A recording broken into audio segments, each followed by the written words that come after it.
দেশ পরিচালনায় অন্তর্বর্তী সরকার ব্যর্থ হচ্ছে বলে মন্তব্য করেছেন বিএনপি কেন্দ্রীয় নেতা ও সাবেক সংসদ সদস্য নীলুফার চৌধুরী মনি। তিনি বলেন, ডিসেম্বরের মধ্যে অবাধ সুষ্ঠু নির্বাচন দিয়ে এই সরকারকে বিদায় নিতে হবে। শুক্রবার সকালে জামালপুর বিএনপির প্রতিষ্ঠাতা শহীদ প্রেসিডেন্ট জিয়াউর রহমানের শাহাদত বার্ষিকীতে আয়োজিত এক অনুষ্ঠানে তিনি এসব কথা বলেন।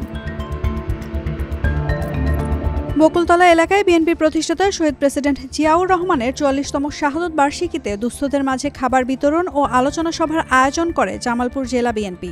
সভায় বক্তব্য রাখতে গিয়ে অন্তর্বর্তী সরকারকে ব্যর্থ উল্লেখ করে কড়া সমালোচনা করেন কেন্দ্রীয় বিএনপি নেত্রী নীলুফার চৌধুরী মনি।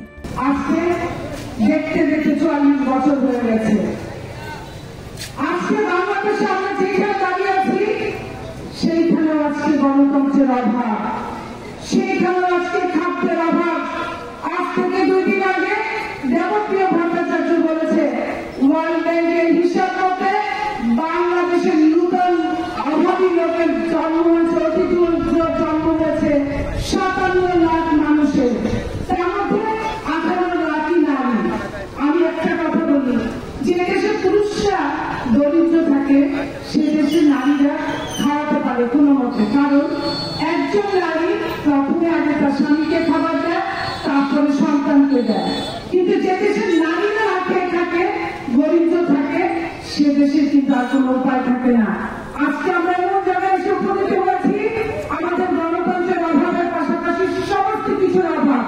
তবে এখন যেটা একটা জায়গায় আমরা স্বস্তিতে আছি, একটা স্বৈরাচার মুক্ত হয়েছে বাংলাদেশ, হাসিনা মুক্ত বাংলাদেশে আমরা কথা বলছি।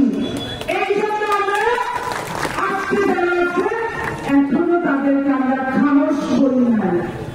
আমরা তাদেরকে বলতে চাই, আমাদের নেতা তারেক রহমানের ভাষা, এই সরকার আমাদের সরকার, এই সরকারের ব্যর্থতা আমাদের ব্যর্থতা, এই সরকারের সফলতা আমাদের সফলতা।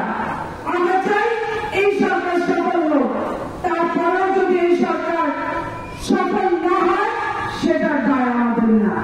এবং সত্য 2 দিন আগে যারা তারেক রহমান বলেছেন, দিল্লি নয়, দিল্লি নয়, অথবা অন্য কোনো দেশ নয়, সবার আগে বাংলাদেশ। সেই সবার আগে বাংলাদেশে ডিসেম্বরের মধ্যেই একটা নির্বাচন হতে হবে। সেই ডিসেম্বরের মধ্যেই একটা নির্বাচন যাতে হয়, এই জন্য এখনো আমরা আজকে ইন্টারিম গভর্নমেন্টে অনুরোধ করছি, অনুনয় করছি, বিনয় করছি এবং বলতে চাচ্ছি, এই কাজ আপনার না। আপনি সমস্ত পৃথিবীতে অত্যন্ত কৃতি সন্তান, আমাদের জন্য আপনি কৃতি সন্তান, কিন্তু দেশ চালানোর দায়িত্ব রাজনীতিবিদদের। আপনি এখানে ব্যর্থ হচ্ছেন, এই ব্যর্থতা আমাদেরকে পীড়া দিচ্ছে।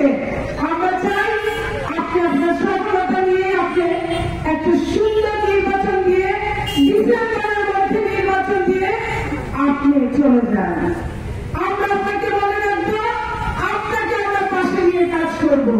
এই বাংলাদেশ যতদিন থাকবে, 5ই আগস্টে বাংলাদেশ ততদিন স্মরণ করবে। সেই 5ই আগস্টে আমরা স্মরণ করতে চাই বলে এখন আমরা কিন্তু বলে সোজা আঙুলে ঘৃণা উঠে আঙুল বাঁকাতে হয়, আমরা কিন্তু আঙুল বাঁকা করি নাই। আমরা আপনাদেরকে বলে দিতে চাই, বাংলাদেশ গণতন্ত্রের অভাবে ডুবে ডুবে কাটছে। আপনি সেই অভাবটা অনুভব করুন, আমাদের পাশে এসে দাঁড়ান। আমাদের মা বোনেরা কি চায়? আমাদের ভাড়া চায়, আমার ভোটটা আমি দিব, যাকে খুশি তাকে দিব। আমাদের বাংলাদেশে আমার ভোটটা আমি দিব, যাকে খুশি তাকে দিব। কর্মসূচিতে দুস্থদের মাঝে খাবার বিতরণ, স্বেচ্ছায় রক্তদান ও বৃক্ষ বিতরণের মতো উদ্যোগ ছিল চোখে পড়ার মতো। নাওমিনা স্টেন, Daily Sun. For more updates, follow us on Facebook, subscribe our YouTube channel, get the latest update on www.daily-sun.com.